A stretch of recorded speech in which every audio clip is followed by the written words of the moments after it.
Hello, everybody. This is the 39th episode of the Kpush podcast. We're here with Tracy today. Hey. Super excited. First adult on the podcast, over 18. Not over 18, but like past 30. Well established into their career, has lived life. Yes. Essentially. Definitely. I wanted to get started off with COVID. Mm-hmm. And what the hell happened with COVID last year? And how did that affect you? Because you're a nurse. Mm-hmm. How long have you been a nurse for? I've been a nurse for probably more than 25 years, probably close to 30. Okay. Yeah. Okay. Do you like being a nurse, first of all? I like being a nurse. It has its challenges, Of but course. it's also... Oh my goodness. That is all my fault. It's okay. There you go. It has its challenges, but it's a rewarding job. It's I could not imagine myself doing anything other than nursing. So, but I've been a nurse a long time, so I've definitely seen a lot of things. But as far as COVID, I've never seen anything like this in my career. I've been a nurse for, like I said, at least 25, but probably close to 30 years. And I've never experienced anything like that. I work in a surgical intensive care unit, trauma unit, and which brings its own challenges. And we see pretty much everything and anything. And we've never seen anything like this at all. And we were not prepared to see what we saw. And it definitely took its toll on a lot of us. It was a very, very hard time. Thank God things are better. Thank God we didn't run out of ICU beds. We were afraid because we saw what was happening in New York. Right.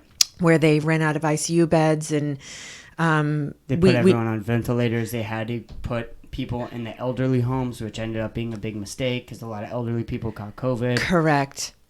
And in New York, they were running out of ventilators. They were running out of ICU beds. So my hospital, I work at Tufts Medical Center. My hospital did a really good job at making sure that we had beds available when we were expecting our surge. We stopped doing elective cases, so we stopped doing surgeries.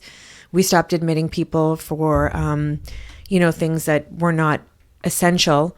And the strange thing that happened too is people weren't coming to the hospital as much. Like, I don't know what happened to people that were having, their normal problems, whether it be a gallbladder attack or we just weren't seeing those things. Right. I think people stayed home and suffered.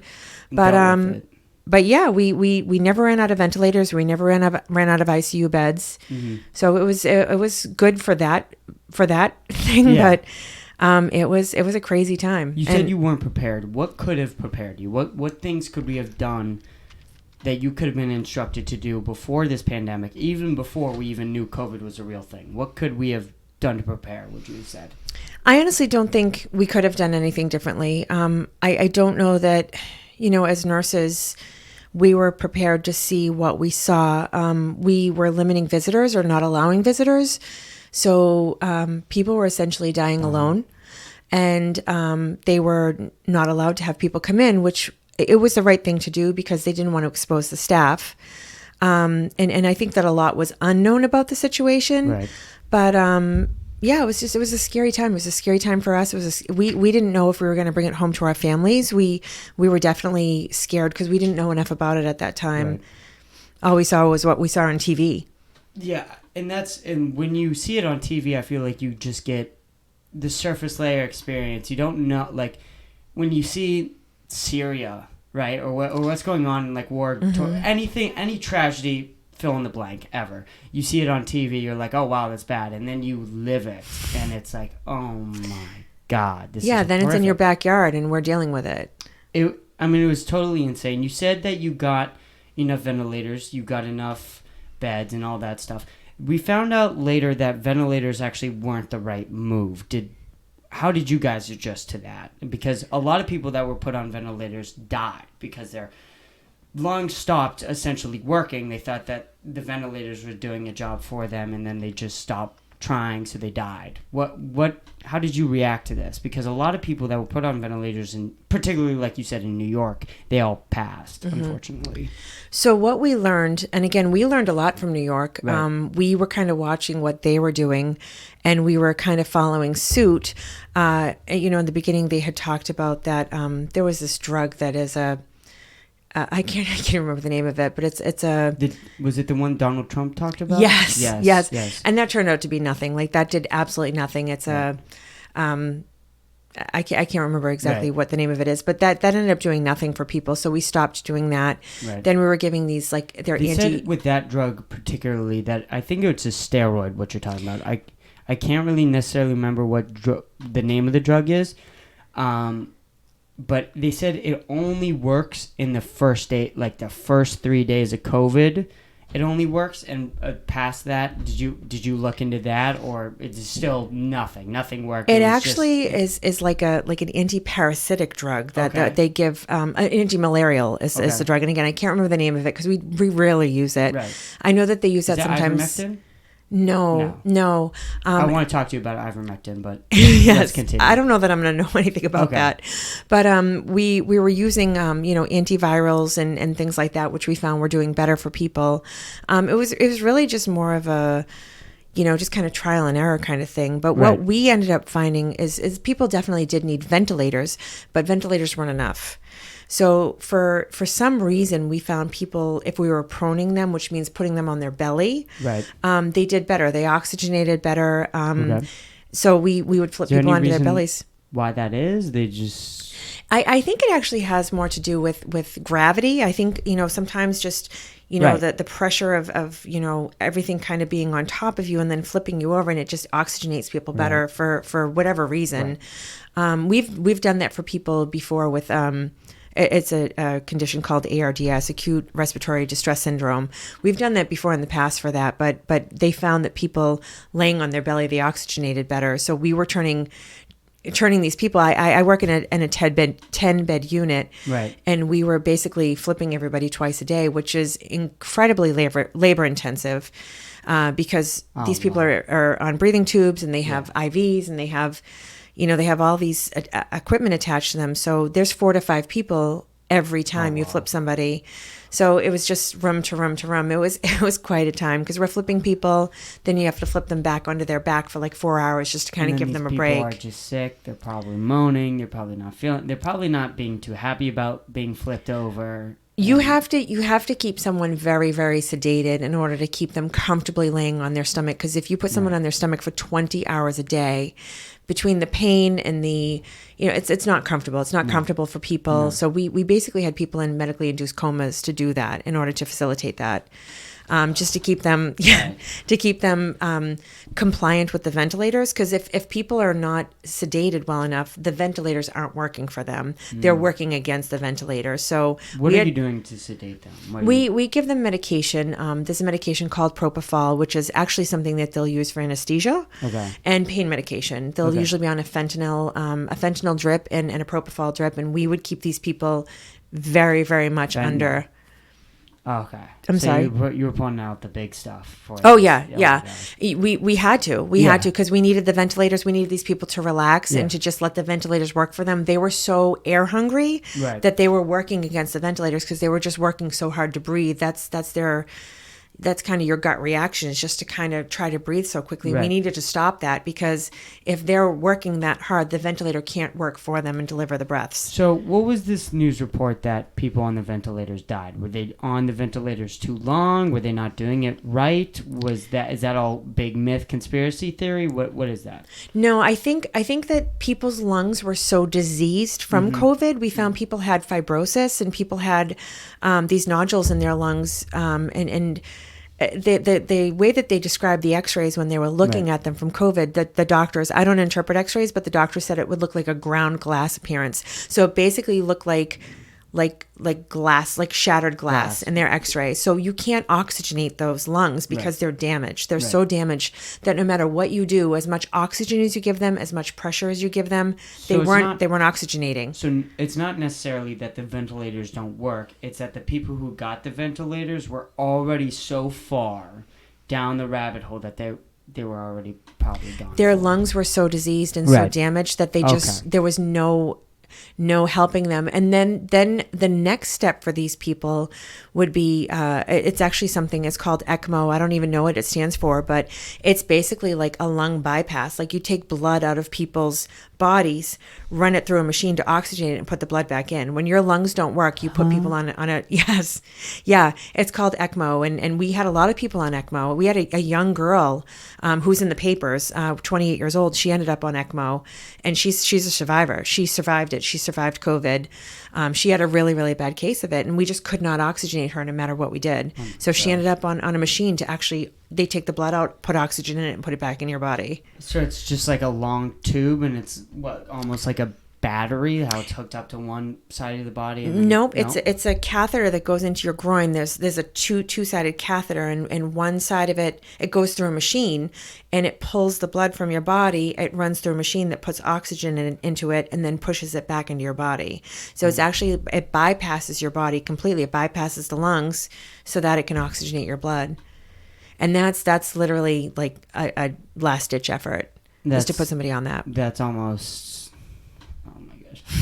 How expensive is that? That sounds so unbelievably expensive. Well, one of the things as nurses we don't know is how much things cost, right. Because it doesn't matter to us. It doesn't matter, whatever kind of insurance you have or don't have. Right. We don't know, and we honestly don't care.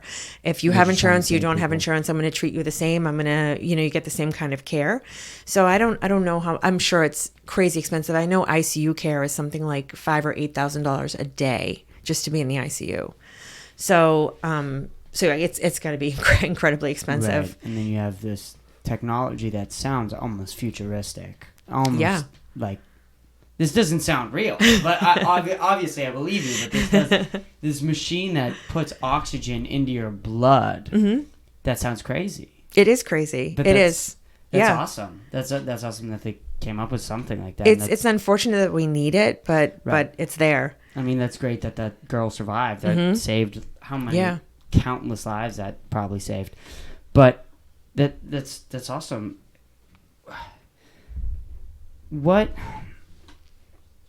things do you think that you've learned from like this experience? And you said that you don't care about like insurance and things like that. Is there some hospitals that do care? The hospitals care, the nurses don't. I mean, let's face it, I'm making my hourly wage. We all make our money. Right. But if I'm taking care of you, Christopher, and you have no insurance, I don't know that. It doesn't matter to me because you're in my bed. I don't come into my assignment and say, oh, this person has, Mass Health, or this person has Blue Cross. It doesn't matter to me because you're still getting the same care, which is it's a great thing about our healthcare system is everybody literally is treated the same. Okay. You're in my hospital.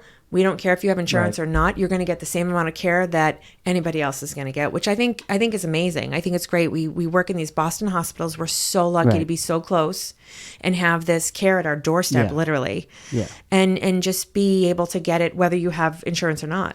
Now, is that just for Boston hospitals, or is that like pretty much all over the country? If you're put into a hospital, you're treated equally as everyone else. I can speak to Massachusetts because I did work at South Shore Hospital before I worked here, and it's pretty much Massachusetts hospital.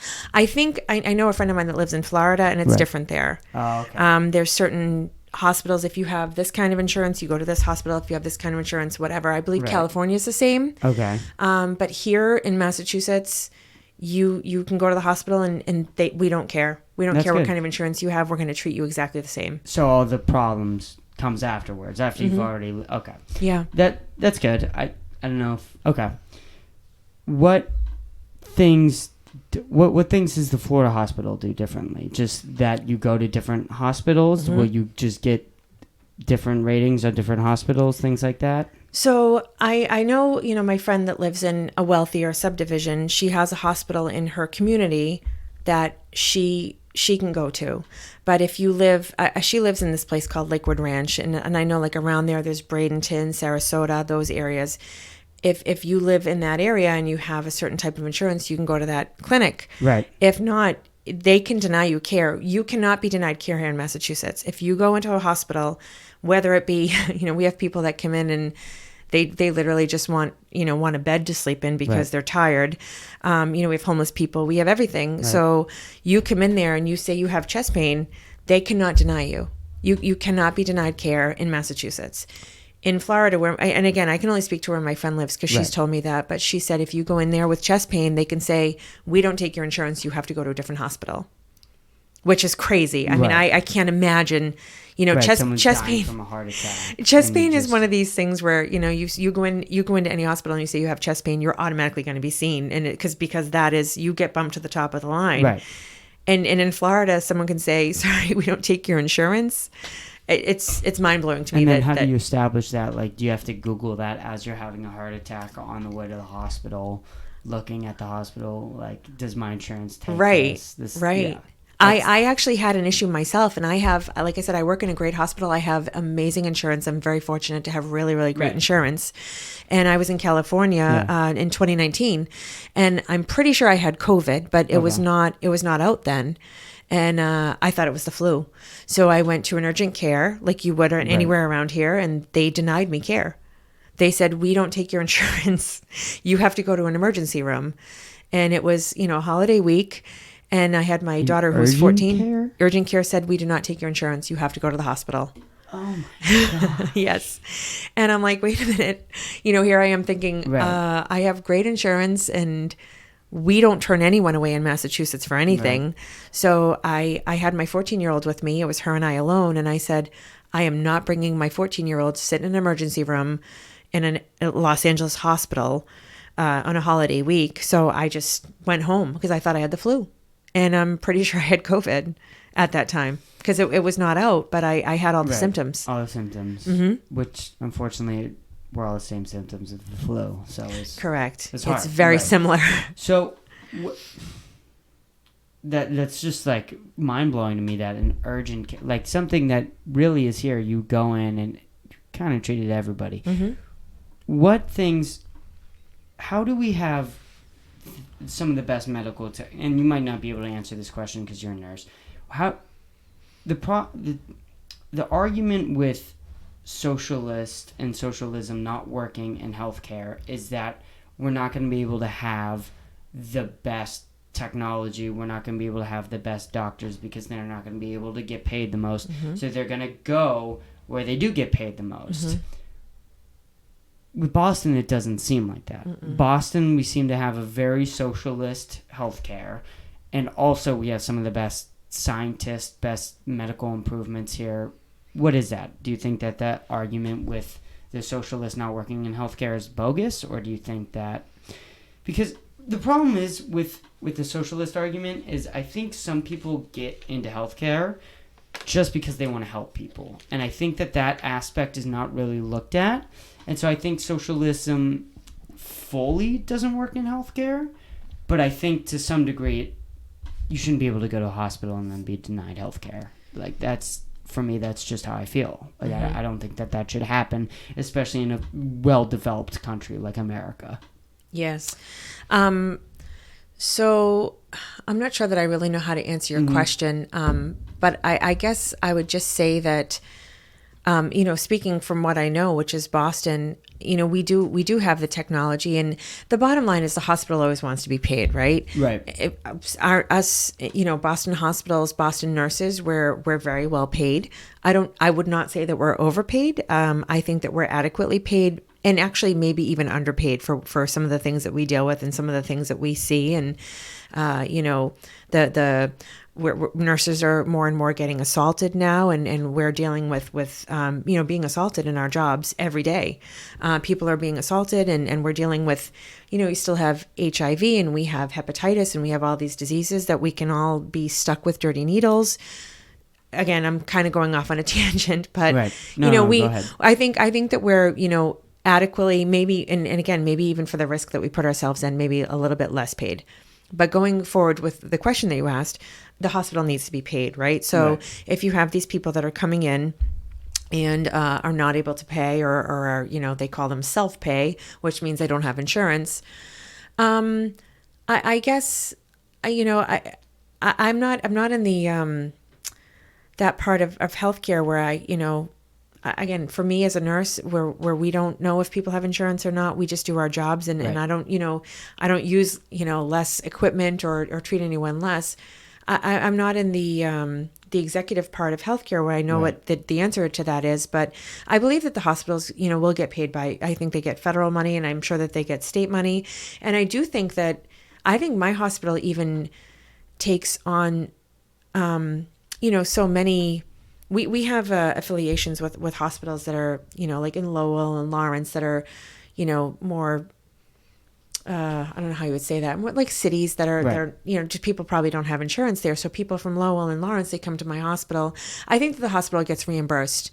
I'm not sure if it's state money or if it's government money. It's got to be, they get reimbursed for so much. So, so we're not going under, but I think that there is reimbursement there. I don't know what happens in other states, but I know in the state that they get reimbursed for free care that they give. Well, the thing is about when you're talking about California, specifically California and Massachusetts, because the taxes are so high, you expect shit to run well. And if shit doesn't run well, you have a right to get angry. If you live in Texas, Florida, or one of these low-paying states of taxes, and then, stuff doesn't go that well, I didn't pay for it. So it's like, whatever. But I get furious when I hear stories like that from California where they denied you health care and you're paying so much in tax, like more than Massachusetts, which is borderline crazy. And people in Massachusetts can't believe how much we're paying here. California's is just a different entity. It's crazy. I don't know. So I feel like there should be a reason why we do accept everybody and why we do reimburse. We should reimburse people. You said something, I wanted to discuss this really quick. You said something about the homeless, about people coming in and then being asked for, they just have chest pain and then they're getting a care and getting a bed. Have you seen that more over the past 30 years of you being a doctor? Have the homeless come in more? Because I'm starting to see even homeless people on Easton more, which is crazy to think about. But it's not that often anymore for me to walk outside of Shaw's and see someone sleeping outside of Shaw's. Sure. It's common now. Have you seen that more? Is that a problem? Is that... So kind of just to go back to what you were saying about like California and Massachusetts and the taxes and all that. California's taxes are not that much more than our taxes are. We're at like 6.25. I think California's at like 8. So it's not where our taxes are super high too. But I don't, they are more of a, again, I don't know how they call it, but I know that they have like healthcare groups, and we do this to an extent, but I know a lot of them have the, it's Kaiser, like they're Kaiser groups, and the Kaiser kind of has taken over the, you have to be like affiliated with like a certain healthcare group in order to get that kind of care. And I believe Florida is probably the same way. Right. But like if you have a certain insurance, like I have Blue Cross, maybe Blue Cross has an affiliation with Kaiser because, they maybe, I think like, you go for an x-ray, say, and the hospital's going to charge $200 for your x-ray. Kaiser has this thing with Blue Cross that they'll give them $150. So they have this like affiliation with Kaiser. And that's kind of how California's worked. And again, I don't know the specifics of it because I am a nurse and I don't get into the executive parts of it or the, above what I do. But the second part, so the homelessness, I think, I don't know that I've seen an increase in homelessness. What I see happening is people that have mental health issues and they're not able to get care. Most of the homeless people, not all, either have, alcohol dependence or drug dependence, or, and then sometimes they're just schizophrenic and they're not on there. They don't want to take medications or they can't get access to medications. So that's kind of the sad part that I see is, the people that are homeless or have some other kind of issue. But yeah, you're right. It is definitely more prevalent. And I think now with, the pandemic and people being laid off and people not working, I think that's, what do you do if you don't have a paycheck coming in? You're homeless. You can't pay your mortgage. You're out on the streets. It's sad. Yeah, when you see the employment numbers like skyrocket, the amount of people that filed for unemployment just 2020, it was crazy. It was crazy, and you heard the website was being shut down. Yes, or not being shut down, but it was overtaxed. People just couldn't get into it. It was so insane. Yeah, it's crazy to think about. And when you, oh my gosh, I wanted to say something and then it completely slipped my mind. But I mean, it's so nuts. And you said, back to us. There we go. There was a problem in California where the houses, the homeless houses, houses for the homeless. Housing, yeah, public housing. Yeah, right. Their beds were empty, even though that California's homeless problem is so bad because the homeless didn't want to stop taking drugs. Right. And they didn't want to stop shooting up. So, and that's where it gets so tricky and weird, because then you stumble into the war on drugs, which and almost anybody at this point, I don't know how you feel about it, is a little absurd. I think it's a little crazy. I agree. People should be able to do what they want to do. If you can hop on a bull and have a bull ride, or go on a roller coaster, or jump out of a freaking airplane, you should be able to take what you want, especially if you are an adult. And especially if they can draft you to war and force you into war, you should be able to do what you want to do. How do you solve that? I mean, what would your answers be? I actually have a pretty simple solution to that. So I tend to be atypical. I tend to lean a little bit to, like you said, I think you should be able to do what you want to do. Alcohol's legal, and I will tell you, I have a 10-bed unit, and on a daily basis, we have at least 3 to 5 people going through alcohol withdrawal, going through DTs every day.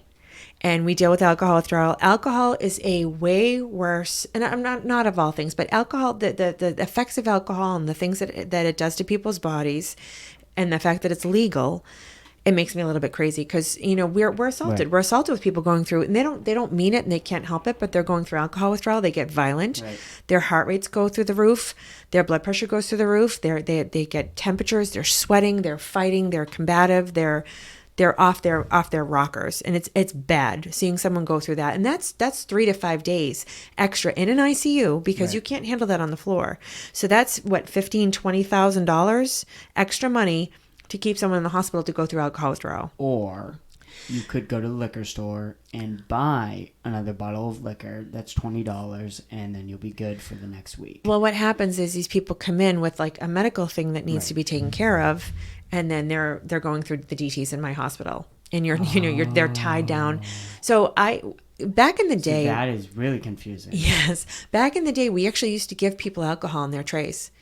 And I actually know when I worked at Social Hospital, there was especially like vascular surgeons that would say, we're keeping this patient one night, because it usually takes 2 to 3 days for people to start having withdrawal symptoms. But they'll discharge them a little bit early, just so that they can go home and start drinking again, so that they don't go through the DTs, because the DTs are so dangerous. Right. People have seizures. People can die. You can die from going through alcohol withdrawal. Yeah. So to the point, though, is, I tend to lean a little bit, my views are atypical, but I feel like if we made, I'm not saying heroin, and I'm not saying all these drugs, but I'm saying if we, even methadone, like people have methadone, people have Suboxone, I think those are great alternatives. If people can get on those and not abuse them, they tend to be abused. But if people can get on that and people abuse alcohol all the time. Correct. But people that are, heroin addicts, or, people that have, addictions to opiates can go on Suboxone and go on methadone, and people that are serious about getting help do very well with it. Right. But my thing is, make things, especially like, marijuana. I'm very pro marijuana. I feel like, I'm glad it's legalized. Tax it, tax it like you tax alcohol, or tax alcohol like you tax cigarettes. Raise the taxes up, make it so that, it's safe, and people can get it, and they just raise the taxes. They know what they're taking. Exactly. One of the problems is once they made marijuana illegal, they made growing it not a felony, something like a misdemeanor or something. Misdemeanor. Yeah. Yes. Yeah. So the cartels all went to California. Sure. And they set up shop in these big forests. And there was a documentary on something. I think it was on Hulu. I forget the documentary name, but it was about Bigfoot. Mm-hmm. And these people would go into the woods and they would be mysteriously killed. And they just started saying it was Bigfoot. It was the cartels. Of course it and was. they would have these huge grow farms. Mm-hmm. And the problem was with these grow farms is that they supplied, I think, like 80% of all America's Mm-hmm. weed. And they were using these disgusting pesticides. Mm-hmm. Like disgusting pesticides to keep... You're in the middle of the woods. Mm-hmm. Like, there are so many things. Like, you can't grow anything in the middle of the woods without having insane amount of pesticides. Sure. Something's going to come along and eat Even that. here we spray for mosquitoes. I mean, Right. that stuff is, Exactly. it's deadly. Yeah, exactly. So, and then you're smoking all these like it's a huge long thing where if you just legalized it, then that whole all that in between, Bigfoot, the grow farms, the cartel, all that's gone. Yep. Yeah. And so it's just so crazy. I say legalize it, make it safe, make Yeah. it people know what they're getting, and tax the shit out of it. And Yeah. and you know you're Right. you're generating revenue, but people are getting it safe, and we're not going to see them, in the hospital with stuff that's laced with fentanyl or No. anything like that, because that's what's happening. This stuff that you get, you have no idea when you're buying from someone on the street what it's laced with or Right. what it has Right. or what it actually is. Exactly. And You're taking a risk. it's not good. Mm-hmm. The thing that you were saying about alcohol withdrawals, which I want to get to, Mm-hmm. is not only similar in alcohol, but Xanax. Mm-hmm. And Xanax and alcohol are both depressants. Correct. I'm hearing that they're both similar, but Xanax is just more sort of extreme a little bit. I don't know.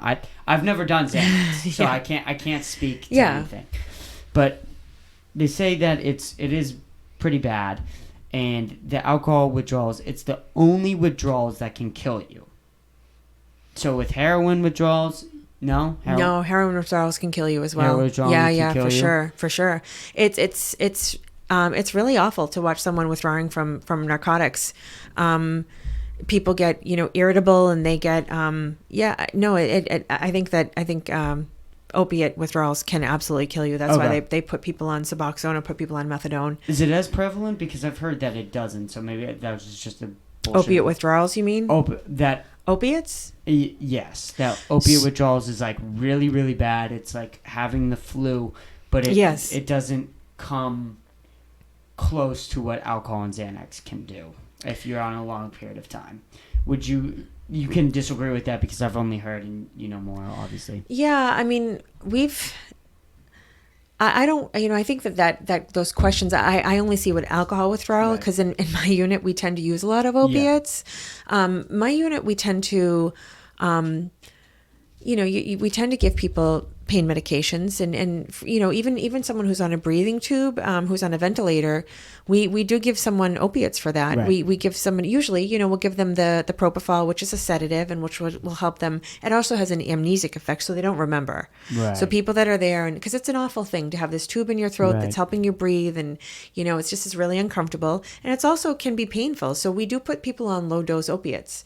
So we don't tend to see opiate withdrawals in my unit. That would be more of like a rehab setting that would see that, or maybe even on the floors that would happen. But we don't see that. But we definitely, like I said, we see tons of alcohol withdrawal. Do you see a bunch of Xanax withdrawal, or is that? We wouldn't see that either, because most of the time the propofol, that sedative that we give, will kind of mimic that. So that will kind of help someone going through that. But I don't see a lot of people. I don't see a lot of people on like barbiturates or anything like that, like Xanax or Ativan or anything like that. We don't see that a lot. Okay. Well, I've just heard, and I think Dr. Carl Hart talked about it on the Joe Rogan podcast, where he just said that Xanax and alcohol are basically the worst. They're both withdrawals. depressants, correct? Like, Yeah. Terrible.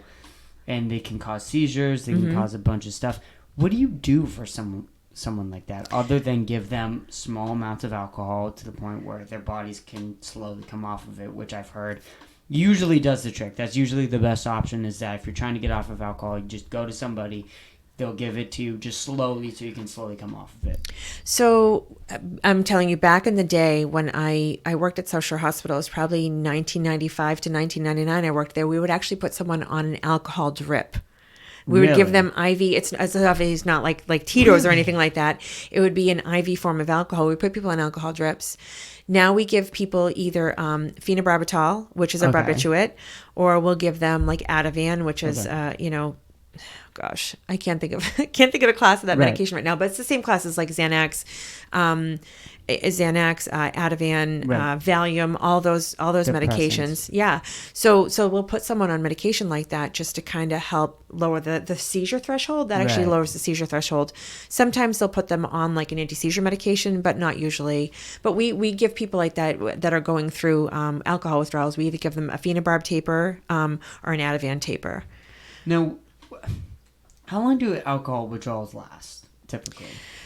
Well, there's several degrees of alcohol withdrawals, and it really depends on how much. Somebody who's been addicted to for 10 years is different than somebody who's been addicted to 5 years or 3 years or something like that. So the immediate withdrawal usually happens within 48 hours. We'll see, people's heart rates are elevated, they're sweaty, they're kind of confused, they're maybe seeing things, or they're, I got to go to work. You don't have to go to work. You're in the hospital. Was that my wife out there? Did I hear my wife calling me? That kind of thing. We see them kind of escalating a little bit. And then they start just trying to get out of bed or trying to climb out of bed, or they think you're attacking them, or they just are making absolutely no sense. The thing that they're saying is making absolutely no sense. And a lot of times they're so agitated that, we have to give them medication to calm them down and to bring them down, because their heart rate's dangerously elevated. Their blood pressure's dangerously elevated. They're sweating. They're breathing really fast. They're just in a lot of discomfort. And a lot of times the amount of medication we have to give to somebody to bring their vital signs back down and to calm them down, they can't protect their own airway. So what happens in my unit is they end up getting a breathing tube in order to control their agitation, which is pretty bad, because now they're on a ventilator, which brings a whole nother set of not even just discomfort, but a whole nother set of risks, right? Like you put a breathing tube in someone, they're automatically at a greater risk of getting pneumonia, because you have this open airway to bacteria or whatever. So they could possibly get a pneumonia, and then now we're having to really knock them out just so that we can control them. Right. It's bad. It's bad. That the alcohol withdrawals is really, really bad. And why don't you give them alcohol? Why don't you just give them a slow amount of alcohol? Why can't you do the IV drip? I wish we could. I don't know why they stopped giving the alcohol drips, but I know even in South Shore Hospital, the doctors would order them for like a beer or two with their meals. When I worked at South Shore, I've seen it back in the day at Tufts. Like when I first started working there, I started at 2003. And I'd say probably the first 2 or 3 years they would do that. They'd give these people a beer or two at meals and would have some in the fridge in case they needed it. I really truly don't know why they don't do that anymore, because I feel like people didn't go through alcohol withdrawals that way. And also I feel like if you put someone in a hospital setting where they're being watched by doctors and you still give them unlimited supply of alcohol, you just go ahead, buddy, go ahead. Yeah. They're probably going to take less. Yes. Assumingly. Correct. Like they're probably just going to, because they're not going through the day-to-day stresses of life. They're being monitored 24/7. Just all those different things add up to probably taking less alcohol. And people that are alcoholics know themselves. Like when they're, if they come in and they're lucid, a lot of times we have traumas where people are not lucid and they're not able to tell us things. But the people that come in and I ask them, I say, we have this whole, it's a withdrawal scale that we do with people. Are you having headaches? And it's whatever the score is, the higher the score, the higher amount of their chances, like they're going through withdrawals. Right. So we ask them that every 4 hours. Are you shaking? Are you tremulous? Do you feel like, your head feel different? Do you, are you hallucinating? These kind of things. Do you know what day it is? Do you know where you are? Yeah. So we titrate our medications that we give this patient based on their scores. But these people in their lucid moments can tell you, I say to them, do you feel like you're withdrawing? Do you feel like you need a drink? And they, a lot of times will say yes. And that's when I start giving them, we usually give them Ativan or lorazepam, a small dose, and it will kind of get them through. I feel like it's really poorly managed, and I don't know what the answer is to that. The alcohol drip seems like it would work the best. Yeah. Because literally It's a different form of it. Mm-hmm. So the person's completely not used to it. Right. But yet they're getting the same drug and chemical so that their body does not go withdraw from it, which is so dangerous. It's so bad for these people. It's actually adding to their length of stay. People come in for, having their gallbladder out, which would be an overnight surgery or maybe 2-day surgery, and they're there for a week because they go through alcohol withdrawal. That's such a taxation on the healthcare system. I don't know why they haven't figured it out differently instead of just giving them a beer at dinner. Now, maybe I'm putting my tinfoil hat on. But that almost seems like they wouldn't want to fix that. They kind of want to keep it that way so that they can charge people more, so that they could make more money off of it. Or maybe am I just being too skeptical? Well, it would be different if we didn't have... We have plenty of patients. Right. And this is going to be my, my biased view of working in a trauma unit, but we have enough stupid people out there doing stupid things that are ending up in our units anyway. People falling out of trees and drinking and driving and, motorcycle accidents and people just, drinking alcohol and getting on a motorcycle. Right. And we have need that time of care to deal with alcohol withdrawal. Right. We don't need it. We have plenty of patients. We have plenty of business. We don't need, we don't need people to go through alcohol withdrawal because it's actually dangerous for us. We have security up there helping us hold people down. It definitely taxes the system. And again, there has to be a better way. I don't know what it is. Well, the weird part is that it feels like they did figure it out and then they got rid of it. Yeah. Just because it's... It does seem weird. Like somebody's going through alcohol withdrawal. They're an alcoholic. What do? Give them more alcohol. Give them a beer. Let them have beers at dinner. If they're able to eat, let them drink it. Yeah. Let them have it. Because we're not fixing that. That's what I always say to the doctors. If someone comes in and they're a heroin addict or they're, I hate to use the word junkie because I don't think that that's the right word. But if someone comes in and they're an addict, we're not fixing that. They're not coming to us to get fixed. They're coming to us because they have something else going on. So when we send them home, they're going back to what they're doing. Right. Exactly. So yeah, why not give them a beer? We can't obviously give someone heroin, but we can give them methadone to help them get through the stay. I mean, and the thing is it just seems like you're not going to fix someone's addiction in a 7-day period. Nope. I mean, you're not going to fix 10 years of repetitive action and a comfort and God knows what trauma they're going through that caused that addiction in the first place. 100%, Christopher, 100%. So, I mean, it's crazy. It's crazy to think that...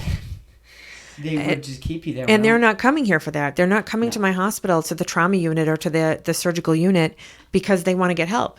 They're coming there because they fell off their motorcycle and had broke their leg and broke their ribs. Right.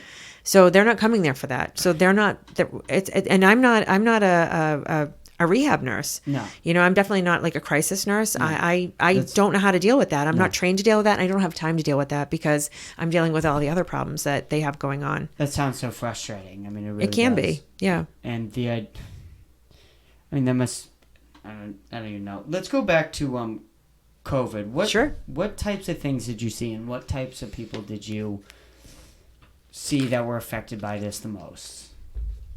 So, in the very, very beginning, I'm going to say probably March of 2020, a lot of the people we saw were definitely, I would say a lot of frail elderly people that just, had got it and just couldn't fight it off. And some of these people didn't want breathing tubes. And they were very, very afraid and they couldn't have family in. And a lot of people died alone.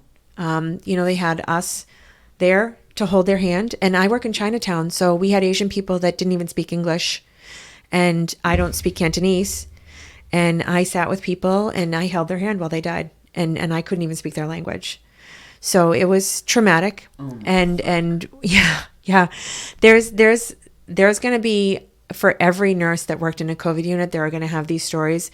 And I don't think it's going to come out now, but I think we all have a little bit of PTSD. Oh, I think that, if we hear something about this pandemic coming again, I think it's going to cause us a lot of anxiety, whether it be this, another surge of COVID or any other kind of pandemic. I don't know how collectively as a healthcare system we're going to handle that again because we got through it.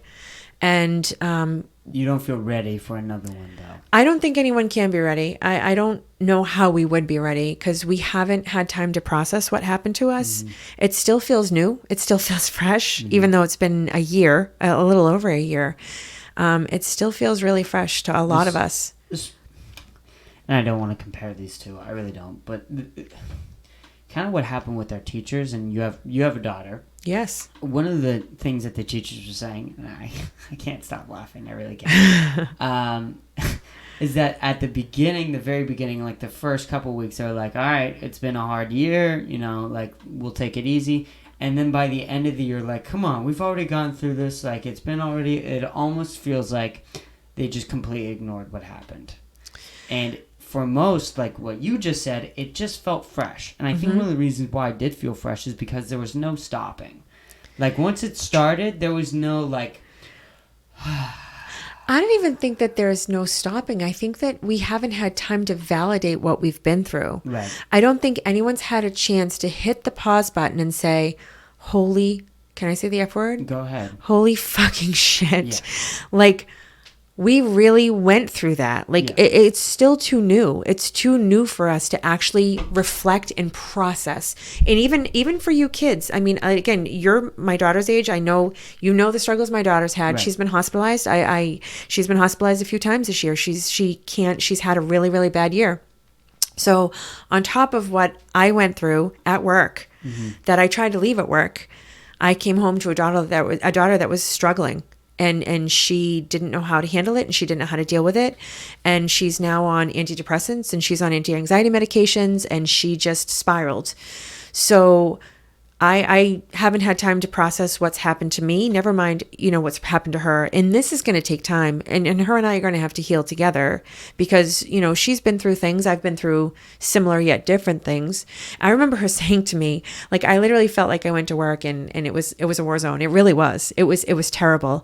And she said to me, and this hit me so hard, that she said to me, Mommy, you're so lucky that you actually get to leave the house, because she couldn't go anywhere.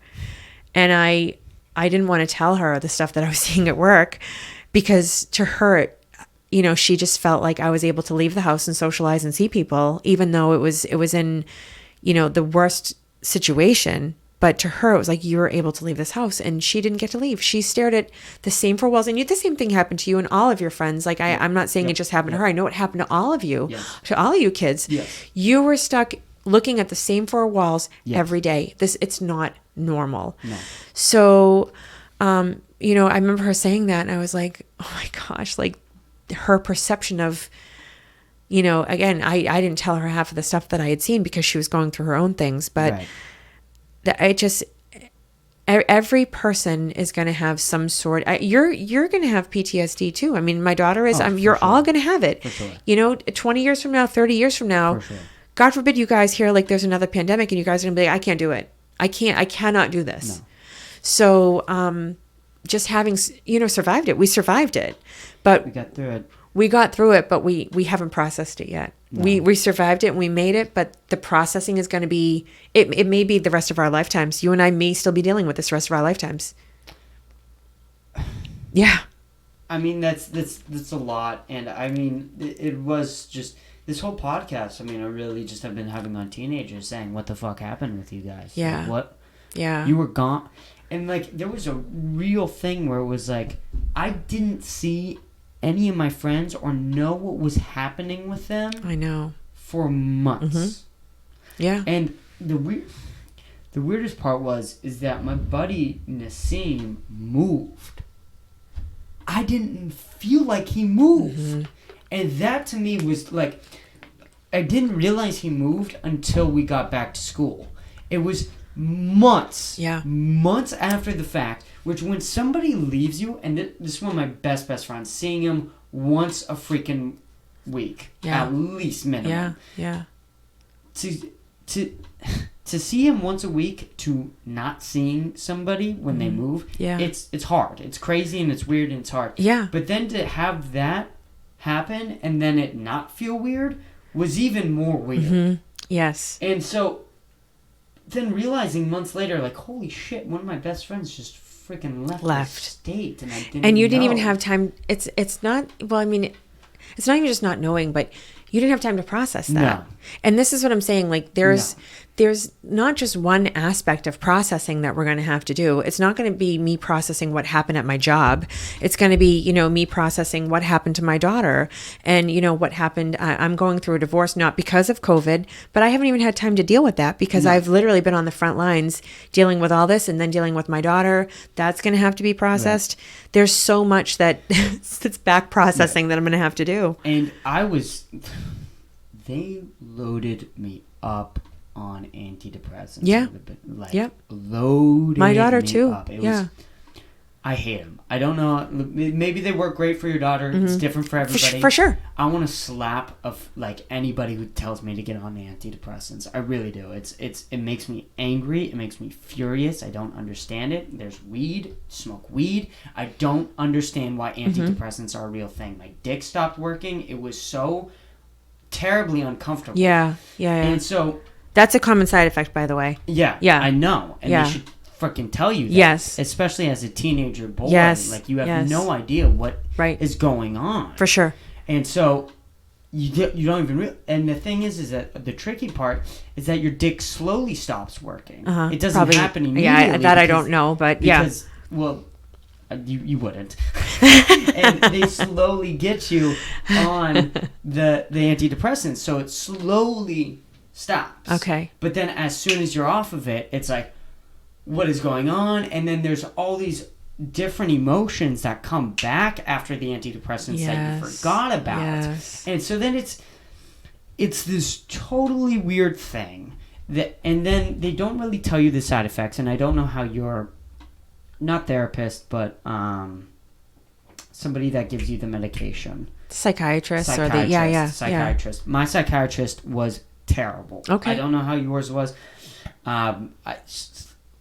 I hated her. I just didn't like her. She was so bad. But it was so weird, and you didn't really even think about what was going on. And then, I mean, there's stuff going on even before the pandemic. Sure. Like you said, you were going through a divorce. Yeah. And then the pandemic happened. You couldn't even think about the divorce, and I was hospitalized even before COVID happened. Like I was a couple years ago, but I mean, it was. Yeah. All that stuff's still happening. Sure. Like it's still being dealt with. So then COVID happens, and then it's just significantly worse. Mm-hmm. It's insane. It's crazy. And then I think about myself, and I think I had it relatively easy. Not going to say, like, for most people, my parents had their jobs. Yes. I had food on the table. Sure. I had shelter. Sure. I didn't worry about any of that. None of that was going through my brain. Right. If you lived under a household with somebody who lost their job. Yep. And you're a kid who's legally not allowed to work. Right. What do you do? Yeah. So I just want to kind of touch on something that you said though, Christopher, mm-hmm. and this is always something that I'm very I like to share with people, mm-hmm. Because I don't like when people minimize their trauma, because I know that you are lucky, you're fortunate that you had all those mm-hmm. things, but you also, this was a traumatic year for everybody. And I remember reading something and it was so poignant to me, and I'm always very happy to share it with people. And it said, someone who drowns in 8 inches of water is just as dead as someone who drowns in 8 feet of water. Right. So don't minimize your trauma. Mm. Like I always get, people are like, oh, well, there are kids out there that have cancer, so I should feel fortunate. No, you went through a fucking terrible year. We all went through a terrible year. So allow yourself to feel that and allow yourself to process that. And for anybody else out there that's listening to this, don't minimize it, because you did have trauma this year. Everyone did to some degree or other. Yeah. So I just kind of wanted to do a little side note with that. Well, that's one of the things that I struggle with easily the most. If you ask me, like, what was the thing you struggle with the most, is being diagnosed with depression and being also one of the most privileged people I know. Those two things, like, I hate it. It's funny you say that though, because I was talking to one of Angelina's therapists, and I said to her, because Angelina, we do family therapy and she has an individual therapist, and I was talking to her individual therapist, and I said, this kid has everything, right? We have a nice house. Yep. She's got food on the table. She has clothes whenever she wants it. She can do whatever she wants. And she said, some of the most depressed children that I know are the most privileged children as well. So I don't know if it makes it worse. I don't know, but I mean, it's definitely not good. I feel like society tells you you should be happy, you should be grateful, you have a beautiful house, and I'm best friends with your mom, so I'm not going to sit here and like whatever say anything bad, but you are lucky to be privileged, but you also are unfortunate to have depression, and you're allowed to feel that way. Just because you have everything you could ever want, and I'm doing air quotes, Exactly. You're allowed to feel the way you feel. Yeah. Just because everyone looks at you and says, "What are you upset about? What are you unhappy about?" You have everything, but you still have depression, right? And it doesn't matter. It doesn't matter what you have, and I always say that, like, don't compare your trauma to anybody else's, because it's not fair. No, it's not fair. You are going through what you're going through, and you're allowed to feel that way. And yeah, somebody else may have it worse, but it doesn't that doesn't take away from what you're dealing with and how you're feeling. Right. You're allowed to feel the way that you feel, and own it and accept it and go through it, and don't compare yourself to how other people feel, because it's not fair. That's not fair to you. Yeah, it's always been very concerning for me, is that I'm always going to be the just the stereotype of like the rich white kid who gets their phone taken away and then goes, "Fuck you, mom," what are you, and all this like stuff where they just come off as not like genuine, not valid. Yeah, not valid, not genuine, just all that. But those are your feelings, though. I mean, that it doesn't minimize how you feel things. And again, I do this. I kind of tend to go off on tangents. I had and this is a completely unrelated subject, but I'm going to bring it. Like, this is what I relate to. Right. I had a miscarriage before I had Angelina, and it was terrible. I went through it, and it was probably the worst time in my life. And then, a friend of mine, she was in a bad situation where she got pregnant by someone that she shouldn't have got pregnant with. And he happened to be married, and she, was in a relationship with him, and she decided to have an abortion, which was her choice, because it was just not a right situation for her to bring a baby into. Mm-hmm. And she was afraid to tell me. And this is a good friend of mine. She was afraid to tell me. And I said, "Why would you be afraid to tell me?" And she said, "Well, you lost your baby, and I had an abortion." And I said to her, "Pregnancy loss is pregnancy loss." She was grieving the loss of a pregnancy, because she would have kept the baby if she was in a healthy situation or in the right environment. Yeah. But it's still a pregnancy loss. So when I say that to you, like, whether it's your choice or what, it is the same thing. We both grieve the same way. Even though she chose to do that, it's still a loss of a pregnancy. And for you, trauma is trauma. Yeah. So don't minimize that. I'm always very quick to tell people, like, you're allowed to feel the way you feel, and don't let anybody tell you that, you should be grateful for what you have. Yeah. Allow yourself to feel how you feel. Pregnancy loss is one of the weirdest things, yes, I think, of all time with human beings ever. Yes. Because you hear, it's so odd. I mean, because number one, it's not technically a human. It had a heartbeat, though. My baby had a heartbeat. Mm-hmm. So I know. And again, I'm definitely one of these, like, I'm very liberal. I'm very much, pro-choice. I'm pro-women's rights. Right. You decide, for whatever reason that you want to have an abortion. I don't think it should be used as a form of birth control, and I don't think most women do that. But yes, I mean, I think if you choose in an early stage that's safe to terminate a pregnancy, I think you have, as a woman, the right to do that. That's actually a really good question. I think for you is, for me, I am pro-choice to, like, not to the point where I consider extremist. Mm-hmm. I think once you get to the 9th month period, and after it being born, then you get, like, I don't know how I feel about that. So most people won't do that. Most places won't do that. I think it's even after 3 or 4 months is considered like a long, like, yeah. Right, yeah. Exactly. But like when I hear people are like, ban the plan B, I'm like, what are you fucking talking about? Right. What are you talking about? It's birth control. Why not? Yeah. 3 to 4 days after. Yeah. That thing is an insect in my eyes. That thing's a freaking, I don't care. Like, it doesn't affect, I don't think plan B is, even really abortion. It's not. Yeah. It's not. So actually, Plan B is like taking 2 of your birth control pills. I've heard this from a doctor. It's like taking double your birth control pills. So it hasn't even implanted yet. So you're pregnant. You're stopping the implant. Yes. You're not even allowing implantation. Oh. So it's Plan, and I'm so glad that they made Plan B over the counter because. Right. Because it should be. It should be. And I think women shouldn't have to feel like judged or feel, put in a spot where you even have to ask for that. I think you should be able to walk into a store, pay for it, and walk home and do whatever the hell you want. Right. Because, so you made a bad decision or something bad happened or whatever. And here's where I'm kind of thrown off is that I am very liberal when it comes to those types of things, but I'm also extremely pro-gun. Like, I am...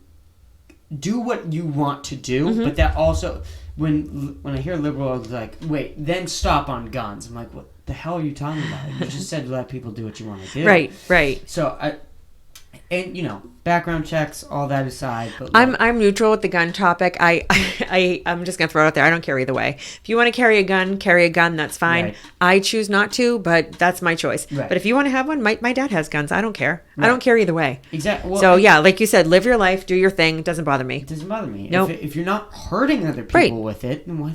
Right. Doesn't bother me.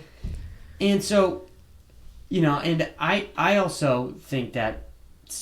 How do you feel about assisted suicide I would say, because I don't know how I would feel about assisted suicide about a young 18-year-old coming up to me and then saying like, hey, I want to kill myself, can you help me? I'm like, let's try some things first before we get to that place. But for somebody who is they have 6 weeks to live, or they have someone who's terminally ill and has come to the terms that they're terminally ill and are going to die. I actually am very much pro assisted suicide in the right situations. Right. I do feel like people suffer unnecessarily. I think that people, you wouldn't let your animals suffer like that. And I feel like I don't want to say we let our family members suffer. What I see in the hospitals, which is super unfortunate, is I see people coming in that say, they have their living wills or whatever they have, and they have their healthcare proxies, and they say, I don't want life support. I don't want to be kept alive by artificial measures. I don't want any of this. And then these people get sick and they aren't able to make their own decisions because they're either on a ventilator or they're not competent to make their own decisions. And your family can rescind that. Your family can go against whoever you elect as your healthcare proxy.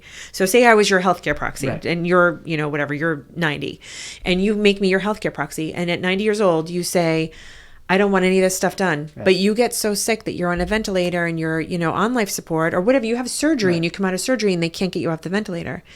Me as your healthcare proxy, I can say, do everything. Even though you've told me you don't want any of that done. Right. And we see this happen a lot. And people do it for their own, I think it's their own selfish reasons. They don't want to let their family members go. They don't want to, make that decision, even though that decision has been talked about. And that's, again, I'm all over the place here, but this is who I am. Yeah.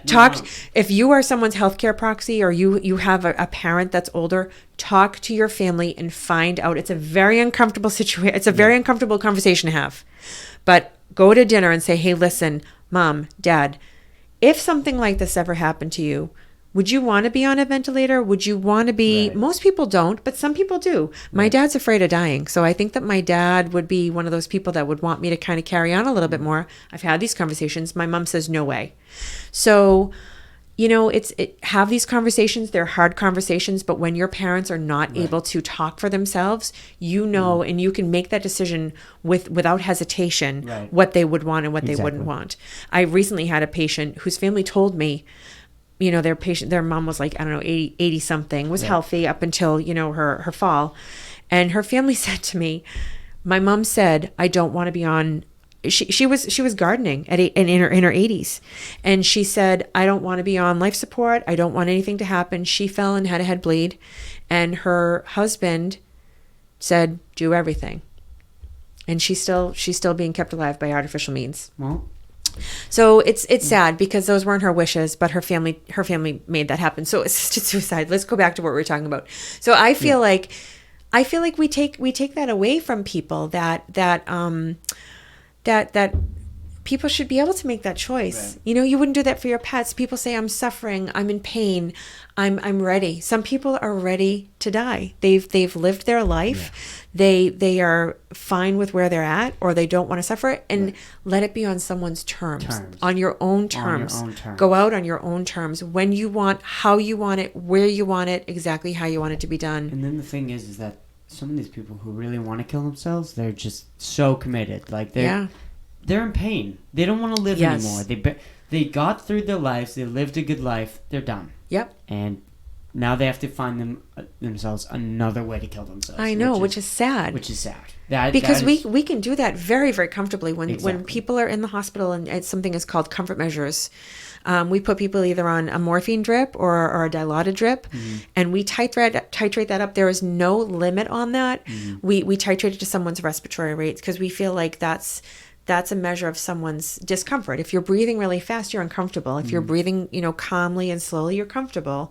And we go up, and there's not a number. You could be on 1 milligram of morphine. You could be on 100 milligrams of morphine. Joe Rogan we don't care. said something like that on his podcast where he had legitimate surgery on his knee. Yeah. And he was hooked up to an IV, and they gave him a little button, a little morphine button. Yep. And he was just jamming that thing. Yeah. They didn't say anything. Yeah, people do that. I mean, and the thing with that is those are actually kind of nice, because if you're at the point where you can't hit it more than we program it for, the doctor will say you can have this much, you can hit it every 8 minutes, right. You get this much when you hit it, and then you can't go. There's a 4-hour limit set, so you cannot overdose on that. Right. But, and then people get enough and then they just fall asleep and they're not hitting their button. So exactly. those are actually one of the nice things that actually really works well for people. Right. But that almost sounds like you could do that with the alcohol drip, like what you were talking about. Right? You I just wish, have a little button that just... Yeah, I wish. I wish we could do something like that. Going back to assisted suicide, one of the biggest things that I've always thought about is dementia. Mm-hmm. My grandma Lee has dementia, and I don't know her at all. I literally, as soon as I started remembering stuff, like in my brain, because like 6, you don't remember anything. Yeah. But when I really started remembering stuff, she was already gone. Yep. I don't know her at all. I hear she was a nice woman. I hear she was very caring. I hear she was awesome. Literally, I've never seen that side of her, which is something that happens with dementia. Yes. What if I were to have dementia, seeing with what would happen with my grandma, and I got the first signs of dementia, I would want you to take me out immediately. Right. Like literally the second of, I don't want my parents taking care of me. I Correct. don't want anyone going through. I don't want to be a burden Correct. on other people. Like that's exhausting. You have your own life. Is that number one? Is that crazy to think of? No. And number two, do we have any sort of form of assisted suicide in the United States at all? I think in the United States there is. In this state it's not. But there are states, I'm pretty sure, I'm not positive, but there are states that I believe it is legal. And it is there's certain things set up. Right. I think you have to have a terminal diagnosis, which would be Alzheimer's or dementia. Absolutely is. Okay. Because it's just a progressive. I don't know about dementia so much, but Alzheimer's is absolutely. Right. It's a terminal disease. Right. And the one thing that's the saddest thing about Alzheimer's and dementia is it's so much harder on the families than it actually is on the patient, because the patient doesn't even realize. Yes. They don't realize that they don't know, they don't remember, and the families are just, watching this hollow. My dad went through it with his father, and I remember my dad saying, my grandfather saw a picture of my grandmother on the bureau, and my grandfather said, "Oh, she's pretty. Who is she?" And my dad's like, "That's Ma. That's your wife. You don't remember her?" And he said, "No." And they spent, so many years together. Yeah. So I feel like if you have that diagnosis, and I just don't. I feel like people should be able to live and die on their own terms. Yeah. I really do. Yeah. I don't think people. My daughter who's had suicidal thoughts. Right. It's a situational thing that she's going to get through. It's not that she hasn't had that because she's got cancer, thank God, or anything like that. But she's a separate situation. But people that have this terminal diagnosis that want to live and die on their own terms should be able to. The big difference between people with suicidal thoughts is Yes. that you can get better. Yes. If you were diagnosed with cancer and there was a chance of you getting better, or if we come up with a cure for dementia and you get diagnosed with dementia, and then we're like, okay, we'll let you kill yourself eventually, but try this cure first. Correct. Then that's a completely different story. Because if it works, then you're good. I feel like that's what most people do, though. I feel like most people, like, you hear cancer and it's scary, right? But there are cancers that are very curable. Right. Breast cancer is very curable. Exactly. I think there's certain types of, like, prostate cancer, colon cancer, depending on how early you catch it and what stage it's at, are very curable. And I think most people do want to try it. Sometimes the cure is actually worse than the disease, though. Sometimes chemo is people get very sick and they're vomiting and they're, sick all the time, and and so I think it's very individualized. I think people should just be able to, again, if you're told, well, you have, I'm going to say stage 1 breast cancer, and really all you have to do is just have, that lump taken out, and someone's like, I want to kill myself. I don't think that is the, the correct use for that. Right. But if someone has stage 4 where they're like, we're not going to operate on this, it's already spread to I'm not great with cancers, which I've spreads to your bones or spread to your brain or whatever. I think at that point where someone says, I really don't want to do chemo because I saw my mother go through it and how sick she was or whatever. And I'm ready. Like, I'm at peace with where I'm at in my life, and I don't want to suffer, and I don't want my family to see me suffer. I think that's a very valid situation where assisted suicide would be completely appropriate. One more question I wanted to ask you, and then we can wrap this up, is what do you feel, do most nurses become doctors? No. No? No, not at all. No? Nurses do not want to be doctors. I wouldn't say a lot, but I'm in a unit now where I'm kind of like the middle-aged nurse. I feel like most of the nurses in my unit are either in their 20s or in their 60s. Uh-huh. So me and maybe 2 other nurses in my unit are in their 40s. So I'm kind of at that, that age where I'm in that middle-aged nurse. Right. But the nurses that are in their 60s are all looking for retirement. I'd say out of, say, 15, 20-year-old nurses that I work with, maybe 2 of them are going on. Some of them want to go on to be nurse practitioners. I think a lot of people in the ICUs tend to be nurse anesthetists, they call them CRNAs, certified registered nurse anesthetists. So they work underneath anesthesiologists, which is super hard. It's a super hard program, but they make a lot of money. Right. But no, I feel like nurses, I've never seen a nurse go to be a doctor. Okay. I've actually had doctors, though, say, they'll come help us, and they're like, my mom's a nurse, so, they come help us. Right. But most, I maybe have had in the, however many years I've been a nurse, I think I've had one doctor that said that they were a nurse before. But no. I feel like it would make it better. I feel like you'd be a better doctor. You would. If you were a nurse before. Yes. And then you got the experience as a nurse. Mm-hmm. I feel like that's a gradual progression. Like, to me, again, not in your field, not in your line of study, but like for somebody to, the stuff I pay attention to is like movies, stand-ups. It's what you know, absolutely.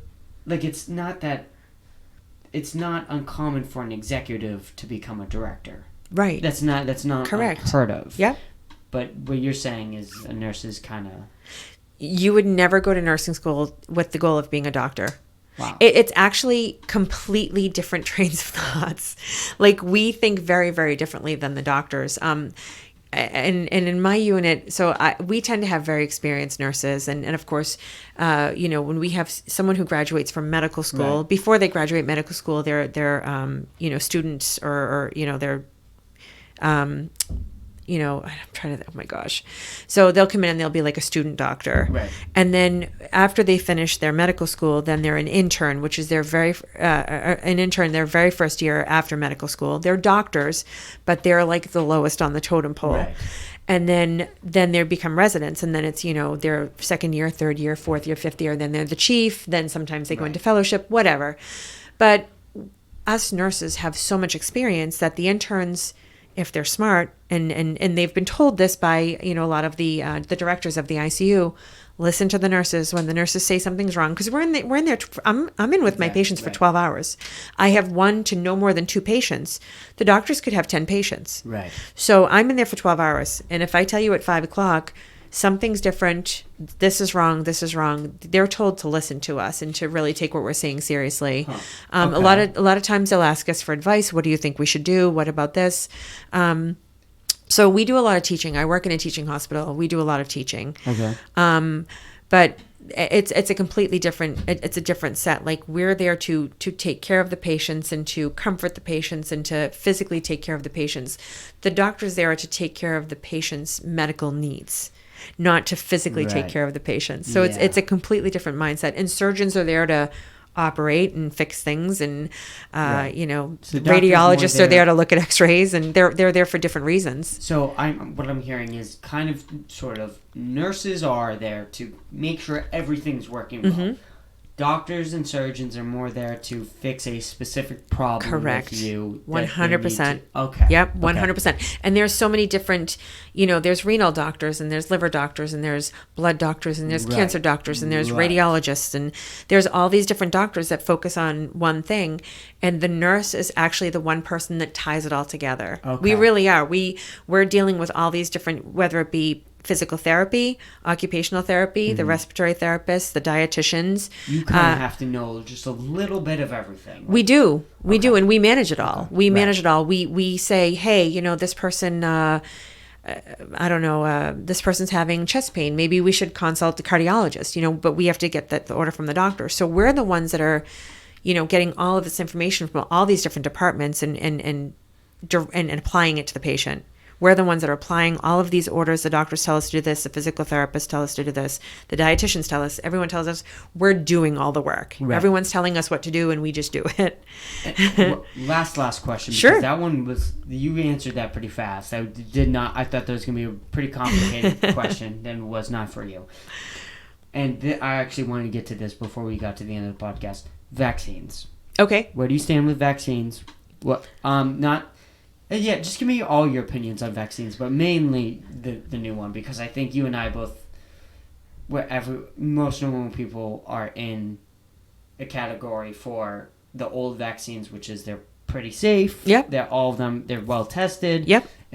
We know if you're allergic to them, we know kind of how to test you for that allergy, and if you're going to get a reaction to those. Versus this new one that has been created this year. What do you think about it? What do you think about the differences between the old vaccines, this one? What do you think? Everything. So I think first and foremost, I am vaccinated. Right. I felt yes, I was fully vaccinated by the beginning of probably the middle of January. Right. So I've been fully vaccinated for a long time, and I actually felt privileged to be one of the first people to get it. I am very much going to say, though, that it is a personal choice. I would never tell you or anybody that this is what you should do and this is the end all be all. And I think you need to be comfortable with whatever decision you make. And I think if people want to wait, I think that's fine. I think that whatever people feel comfortable with is what they should do. I'm not this. I feel like, mainstream America, and I was even watching, I'm not watching. I had the radio on the other day, and it was 92.3 or something, and the message on it says, "Get your vaccine, get your vaccine," and everyone's like, "Get vaccinated. If you're vaccinated, you can go into this lottery, whatever." I don't think that that's the right way to go. No. I feel like everyone has a reason to either get it or not, and that's good enough for me. Right. I will never tell anyone, that they should take it if they don't feel comfortable with it, and I think if you want it, I think you should get it. So that being said, a lot of people have asked me about the safety of this vaccine because it's come out so quickly.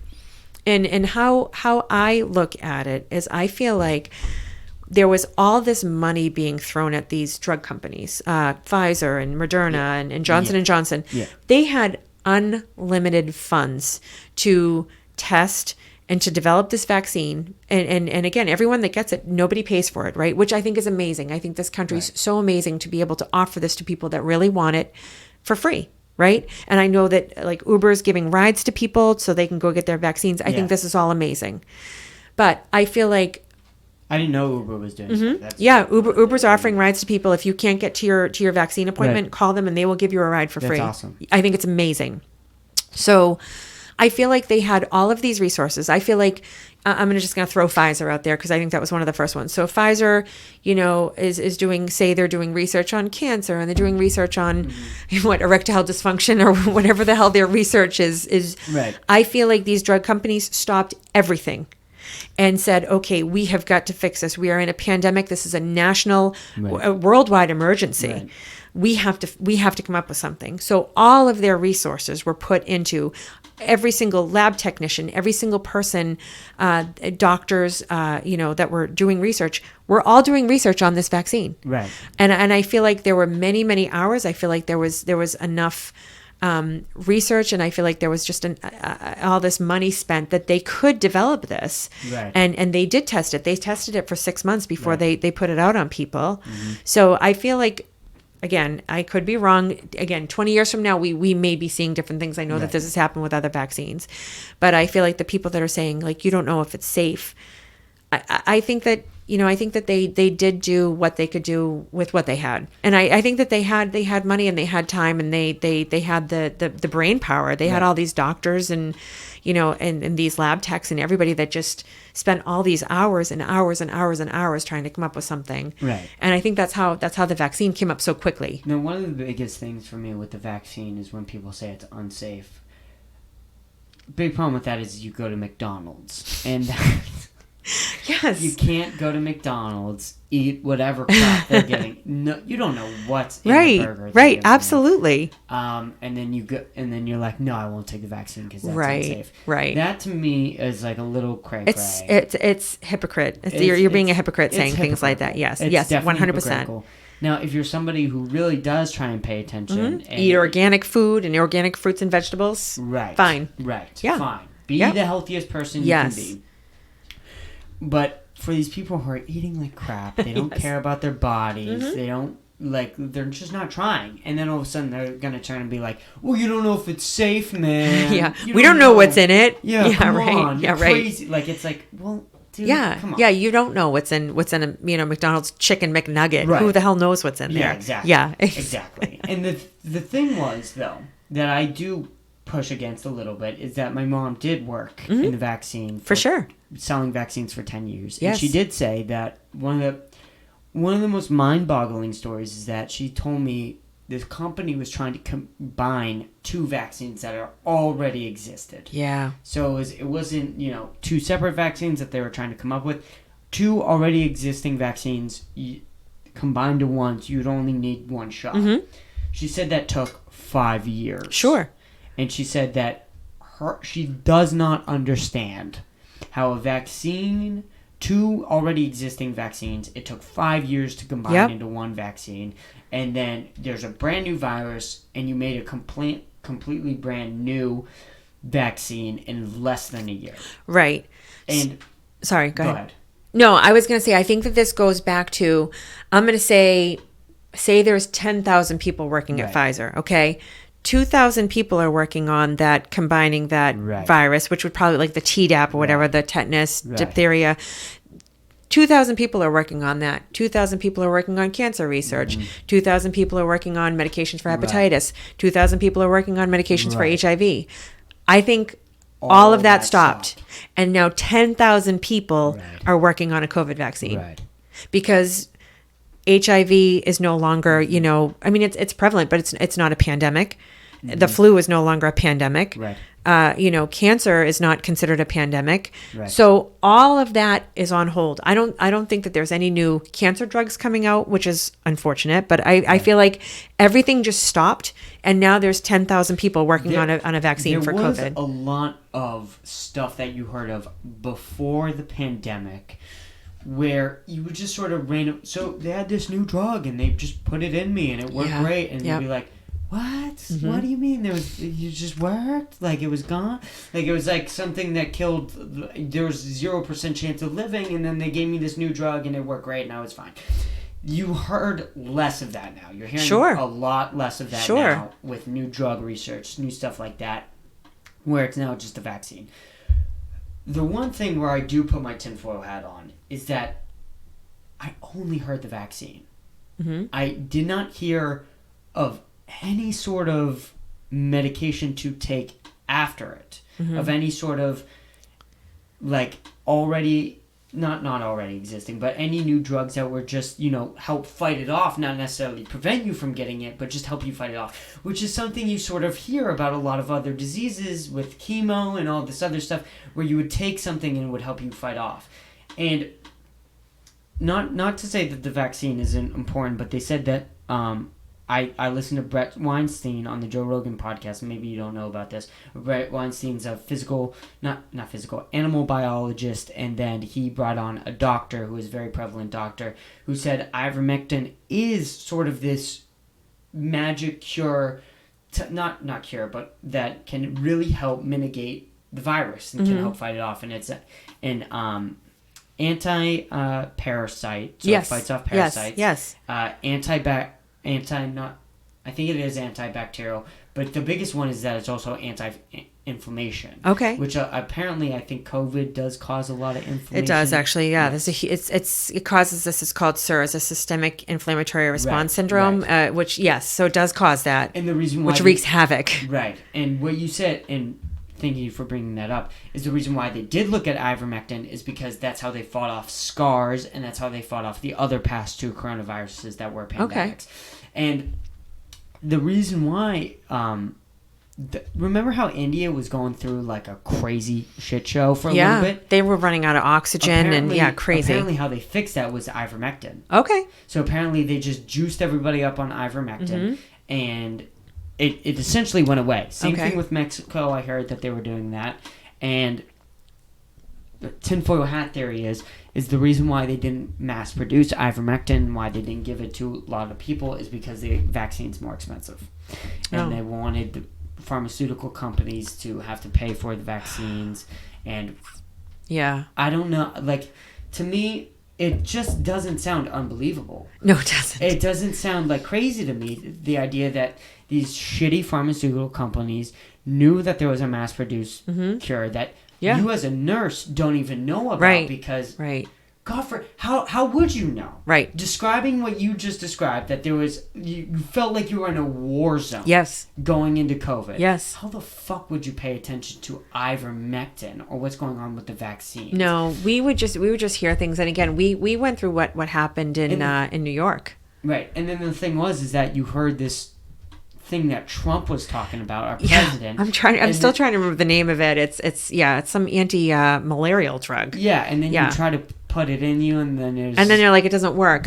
So one of the things that we did do, there's an antiviral that we would give called remdesivir, and they started trials of that. The family members would have to agree to do trials of that, and we did find that was shortening the acuity of it and shortening the length of illness. Right. So we were giving that. We were basically trying anything we could, but what we found the most was helping. The remdesivir helped a lot, and then proning people, putting them on their stomachs for 20 hours a day. That's so... Which is crazy, because then people would have skin breakdown, like their faces were so swollen, like beyond recognition. Yeah, what did you have for that? Did you have like one of those massage beds where they had... No, they're just in regular beds. And again, it's very labor intensive because this person's on a breathing tube. So we would have respiratory in the room watching the tube. So you have someone with a breathing tube coming out of their mouth and you're flipping them onto their stomach. Okay. Yeah. They're on monitors. They have IVs. They have catheters in their bladders.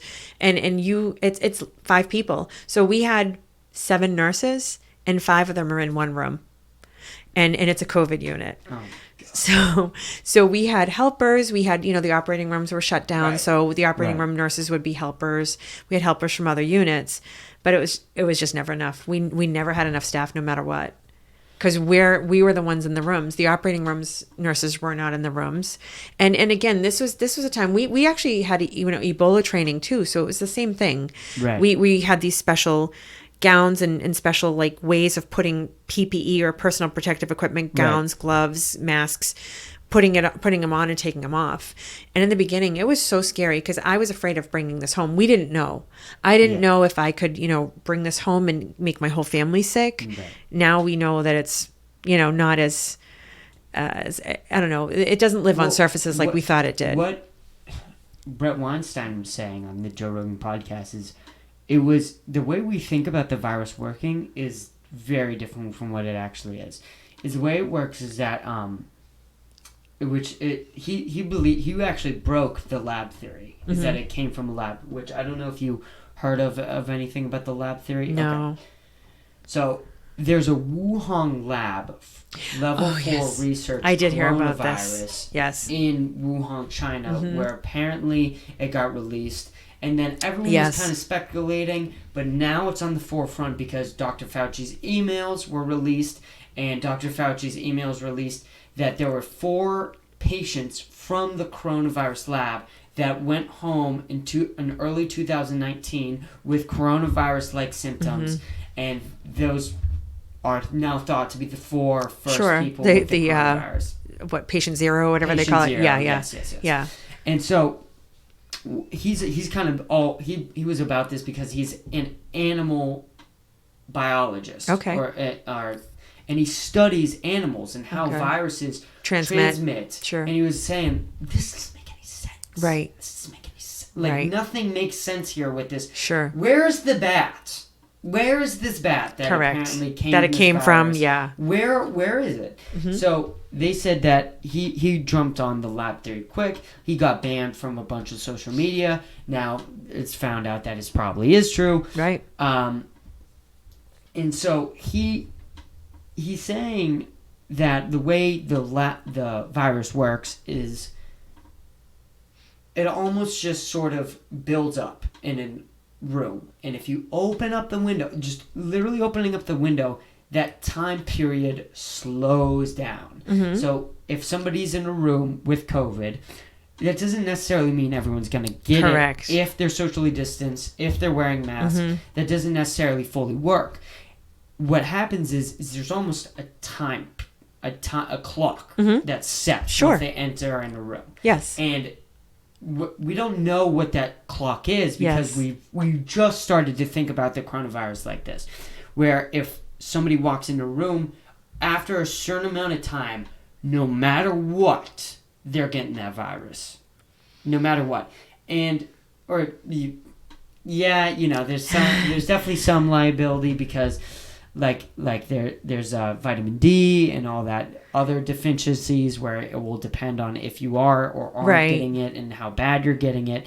And then there's also an argument which, depending on the viral load that you get it at, which masks, some people think that masks help the viral load. Yes. And masks definitely work. I think, right. I'm not pro mask. I feel like we should have opened up the state a long time ago. I'm definitely on a whole different level, but masks do work. The thing with masks is that you should take them off outside. We've 100% taken them off outside. Yes. Months ago. Yep. We shouldn't have had that. We went a little long with this outside mask thing. Yes. We should have stopped wearing masks outside 2 months after the pandemic started. I think forever, but we didn't know. Right, and yeah. And so that was just a big thing because there's literally almost close to zero evidence on exposure outside. Yes. There's argument here, but what they're finding out now is if the air is going, the virus is going to just be less contagious. Correct. If it's circulating, the air circulating, yes. And it's mostly traveled through the air inside. Yes. And so in close proximity. Yes. Yes. Which is one of the reasons why they think it also kind of came from a lab, because that's a little weird for a virus to spread inside. Yes. That's weird because the inside doesn't exist in nature. That's not a real thing. Right. So they just thought that the whole thing was a little weird. And so they think that if you just have it outside, it'll go less and all that different stuff. I don't even know where I was really going with this. I don't remember. I think we were talking about vaccines. Yeah. And then we were talking about Dr. Fauci. And then just not being able to. So what? One more last question. Sure. And we'll wrap this up after this because we've gone for an hour and a half now. Have we? Have we gone for an hour and a half? Okay. It's a little crazy, right? Yeah. But what would you have done? At the end of the day, what would you have done if you could have done something differently? I think that, I'm going to probably, again, go against the norm. I think Florida did it right. I think Florida, they did their 2 weeks. Right. And then I don't remember the mayor's name down there. And they're like, no, we're done. Right. And honestly, so Florida has a higher population. So it looks like their numbers are way worse than ours. Right. But if you look at a percentage, Florida's numbers are the same as ours. And we masked and we shut things down. Right. Businesses went out of business. People lost their houses. People lost their businesses. People lost their jobs. Yeah. You kids have all these friggin' psychological damage, and like I said, my daughter's been hospitalized, and all these, it's just created this whole whirlwind of problems, and people have this fear that's been put in by media and everything. People are so afraid to do anything, but I feel like I think they should have just let it happen. I think that we did our 2 weeks to flatten the curve. That they said flatten the curve. I feel like that's fine, but after that, it didn't make a difference. It honestly didn't make a difference. I feel like, and I don't mean to sound uncaring, but I think the people that were gonna die from coronavirus have already died from coronavirus for the most part. Obviously, we still have these new deaths every day. I feel like people that were going to be affected, the people that were mostly affected were people that there was the three things they were had high cholesterol, they had diabetes, and high blood pressure, and most of them were obese. And one of the biggest factors I hear too is lack of vitamin D. They say that now. I don't really know about that, but the people that we saw had the three diagnoses: hyperlipidemia, high blood pressure, and diabetes. Right. Those are the people we saw, and most of them were obese. Right. So even depending on age, most of them were older. But I feel like the people that were going to die from it have already died from it, and I'm sorry to people out there that have lost loved ones. I feel like we all know somebody that it's happened to, and I don't mean to sound so callous and so casual about it. This is the reality. This is the reality of it, right? So I feel like that has already happened. Those people have already passed away. And at this point now, all you're doing is hurting our children. Yes. And you're hurting the economy, you're hurting the businesses. Yes. So I feel like a year ago, we should have opened up. I feel like you kids should have been back in school. Yes. I feel like the businesses should have not closed down and had that happen. Yes. The friggin' arrows and the supermarkets did nothing. All that stuff that was the nonsense.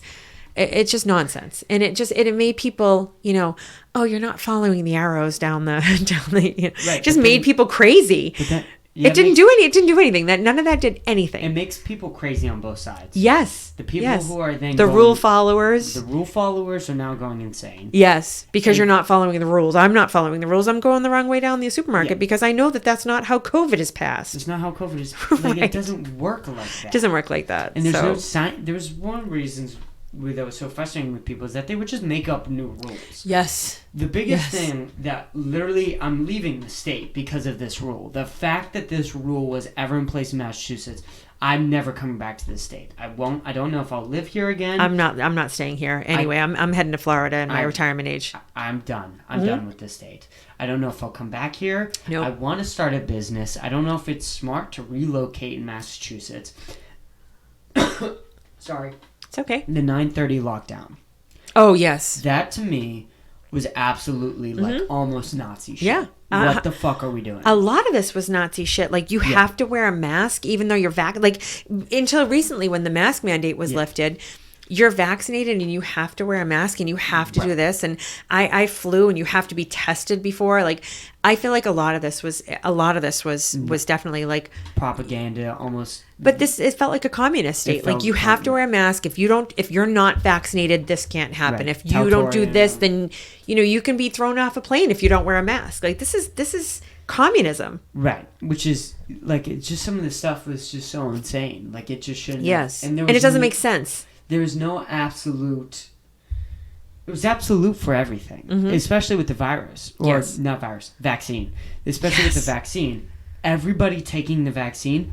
Oh, motherfuckers, we have 50-year-old vaccines and we don't have everybody take those vaccines. Right. How the fuck are we making everyone take this brand new one? Exactly. And the thing is that 6 months of research, all that's great. People are going to be allergic no matter what. Somebody's going to walk in there. And someone's not going to want it for whatever reason. They don't want it, and that's fine. Right. That's okay. Yes. If you don't want to take it, don't. Right. And now apparently and the weird thing was once we found out that asymptomatic people didn't spread the virus. Correct. There was no change. Right. And I went, what?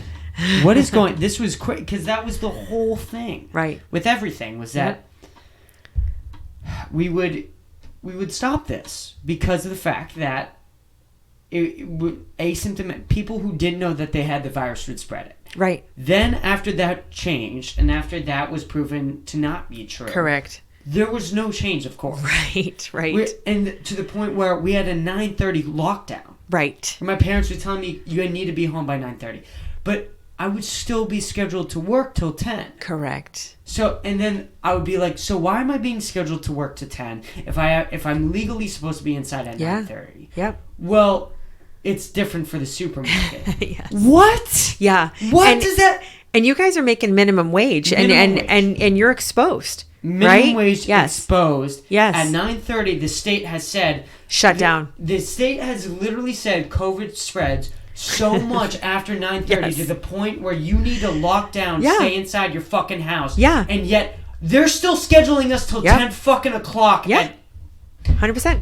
It doesn't make sense. None of it made sense. It makes me so angry that I refuse to stay in the state. I agree. I felt like I don't think Charlie Baker handled it well. No. I don't think a cock. No, I feel like his rules and his none of it made sense. Oh, we're gonna allow this to open up at 21% or whatever. You can't have people in your house. You can only have 10 people in your house. How the fuck are you gonna tell me my house I paid for? I pay taxes. You're gonna tell me how many people I can have in my own house? Ridiculous. Who are you? Who are you that you're going to tell me that I can have so many people in my house? Literally not disturbing anyone. No, I'm not bothering anyone. And if these people choose that they want to be in my house, they're going to choose to be in my house. You cannot tell me that I can only have 10 people in my house. Fuck that. I'm not doing that. It's ridiculous. Nope. And then there was just no options even. No options. Nope. Literally, you were like, so can I have 20 people in my house if they're all COVID tested? But no, that's not allowed.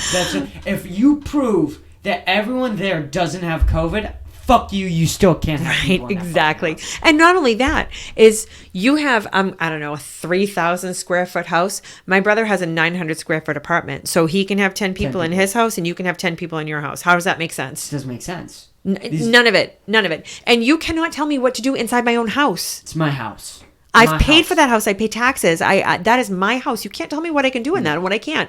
So then you get all the Karens out there going, I see, 6 cars in their driveway. Maybe they're having a party and they're calling the friggin' authorities. It's just ridiculous. It's so the way. And the thing was with the Easton Police that was nice is that they all kind of treated it. They were like, we're not going out there. Ridiculous. Yeah, no, we're not doing it. Which is nice, but the Boston Police had a different story I heard. I don't know. That they were shutting people down, especially on Thanksgiving and Christmas, which is insane. So I didn't post any pictures because you know what? I'm not COVID crazy. I've never been COVID crazy. No. Me and your mom are kind of sharing the same thing where I'm not COVID crazy. I'm having if my family wants to come to my house, I'm having them all at my house. It's their choice. It's their choice. I know I don't have COVID. I'm I've been tested. I'm being safe.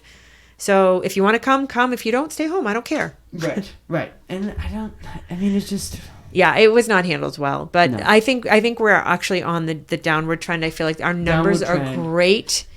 And I feel like, even me having to wear... I'm fully vaccinated and I still have to wear a mask on the airplane. I think that's bullshit. Horseshit. And on a bus. I was on a bus yesterday. I have to wear a mask. I'm like, we're done. We're done. This is over. Yep. When does this shit end? It's just great. They keep going. And the most, concern for most people is what happens after this is over. Because now these rules are in place.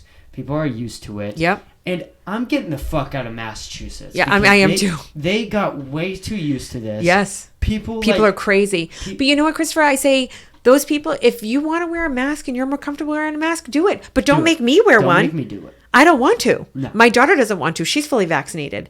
Don't make us wear fucking masks. No. We got our vaccines. We did what you wanted us to do. I know. We got our vaccines. We followed the rules. Yeah, but the thing I'm done. The plan changed 17 times. Yes. You can only change the plan so many times where people are going, fuck you. Yep, we're done. I don't care. Yes. We're done. 2 weeks to flatten the curve. And I know Angelina was excited. I'm sure you guys were excited. We're like, yeah, we get 2 weeks off. And then 2 weeks turn into a month and then 2 months. And then you guys are remote and it's no reason. There was no reason for any of it.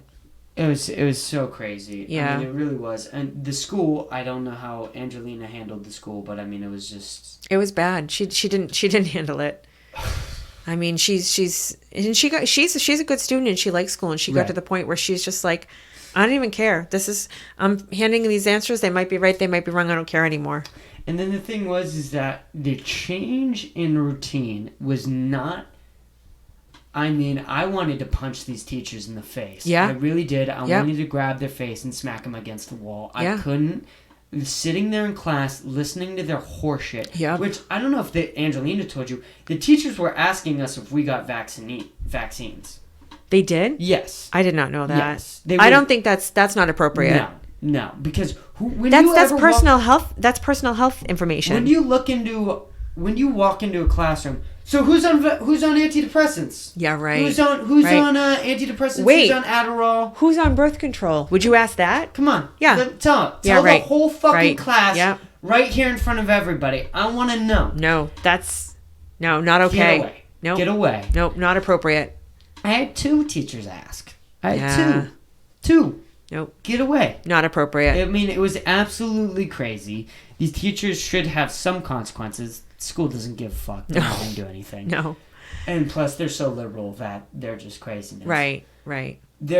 It doesn't make sense. But the big one was the changing where we went from having the first 2 weeks in school being all remote. Yes. To them being half in, half out. Yes. So there was literally no change. The teachers just didn't acknowledge that.